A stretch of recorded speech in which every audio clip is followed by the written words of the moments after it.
বলো তাড়াতাড়ি করো। একটা বিষয় সেটা হচ্ছে যে গতকাল মুখ্যমন্ত্রী মমতা বন্দ্যোপাধ্যায় দেখেছেন যে বৈঠক করেছেন, তারপরেই আপনারা আজকে পথে নামলেন এবং মারাত্মকভাবে বাজারের দাম বেড়ে গেছে, কি বলবেন? দাম বেড়েছে এটা তো ঘটনা, দাম কমার জন্যই আজকে আমরা বেরিয়েছি, সবাই এনফোর্সমেন্টের অফিসাররা আমরা বেরিয়েছি, ফুলবাগান থানার পুলিশও আছে, সবাই মিলে আপনারা আছেন। কিন্তু ব্যাপারটা হচ্ছে দামটা বেড়েছে কেন সেটাই এখন বিতর্কের বিষয়। সেটা আদৌ ম্যানমেড কিনা নাকি ন্যাচারাল, সেটার জন্যই আমাদের এই ঘোরাঘুরি বা এই প্রচেষ্টা। তবে আমার দৃঢ় ধারণা আলুর দাম তো কমবে, কোনো সন্দেহ নেই এতে।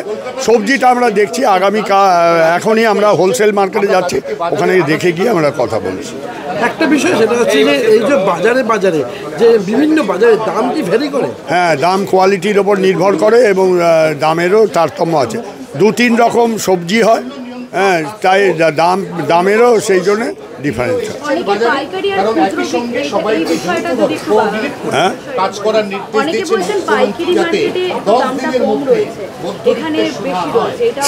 সেইটা অনেকে অনেক কিছু বলছে এই সময়, সেইটা সঠিক কোনটা সেটা জানার জন্যই আজকে আমরা এখান থেকে কোলে মার্কেটে যাচ্ছি।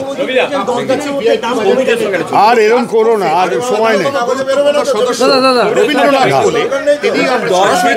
আমাদের কাগজে বেরিয়ে যা বয়স হচ্ছে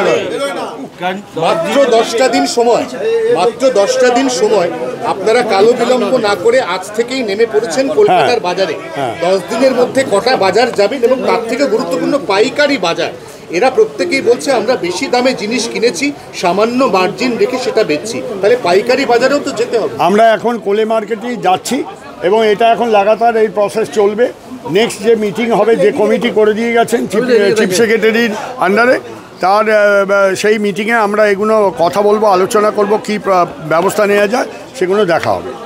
সঙ্গে সঙ্গেই তিনি জানাচ্ছেন যে এই